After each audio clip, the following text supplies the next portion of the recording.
Силовики Казахстана утверждают, что на видео не Викрам Рузахунов.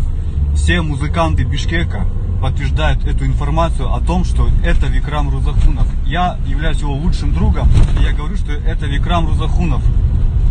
Сегодня распространяется повсеместно видео правоохранительных органов или спецслужб Казахстана с ложной информацией, а точнее с ложным признанием нашего гражданина Кыргызской республики Викрама Рузахунова, известного музыканта, джазового пианиста. И очень печально, что казахские правоохранительные органы до такой степени избили Викрама, что он еле говорит на этом видео и признается в том, что он совершал какие-то там преступления, сознает в том, что он приехал в Казахстан за $200 заработать, что он безработный в Кыргызстане. То есть все эти признания уже заведомо фальшивые, уже являются неправдой, и все 100%, кто увидел его на видео, все узнают Викрама в лицо, и все понимают, что это неправда.